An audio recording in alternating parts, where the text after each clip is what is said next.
Thank you very much, Madam Speaker. On behalf of the Greens, I'd like to acknowledge the thoughtful contributions from the Premier and from the Leader of the Opposition, and also acknowledge John's staff that are here today, his colleagues, and also many of his friends and family who are joining us in the gallery. John inspired me and us with his intelligence, his compassion and his energy.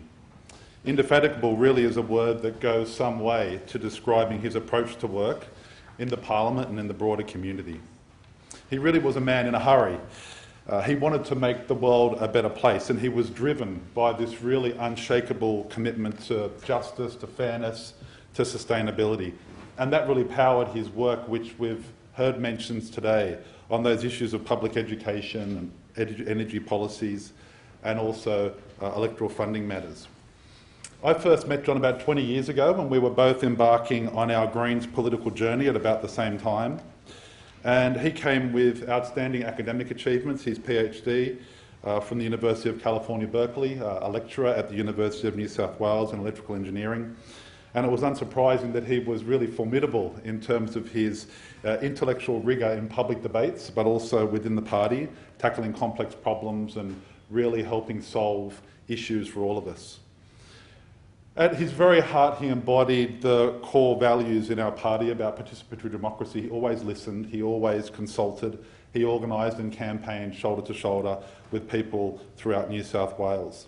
And as the Leader of the Opposition mentioned, one of his greatest successes was in 2010 when the then government abandoned the plans for the Tilliga Dam across the Williams River in the Hunter Valley.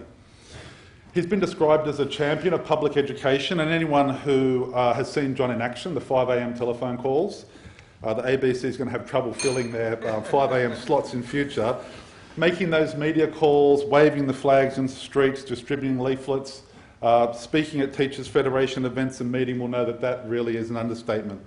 In his inaugural speech in 2007, he said, "Our great public school system and TAFE colleges knock some of the rough edges off socio-economic disadvantage and create a celebration of diversity.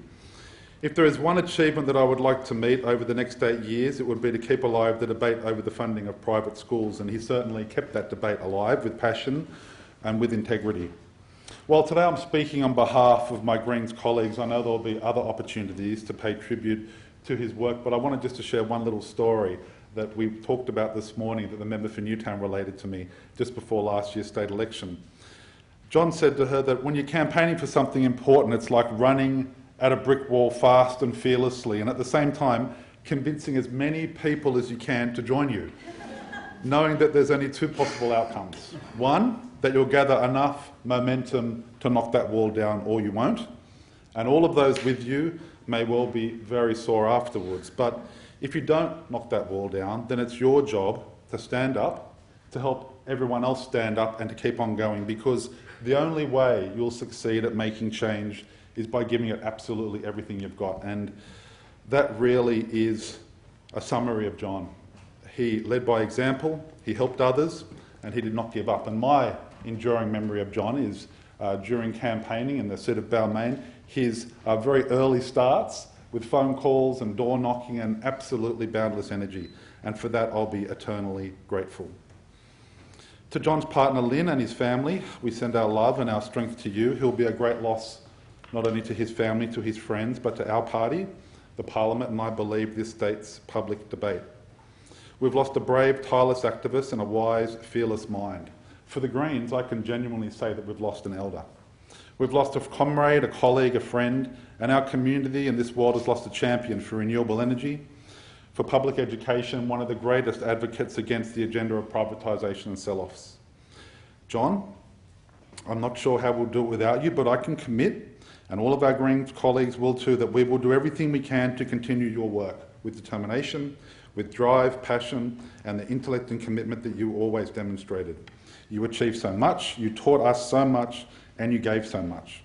To say you will be greatly missed doesn't even come close to describing it. Thank you, Madam Speaker. Thank you very much. Thank you, members.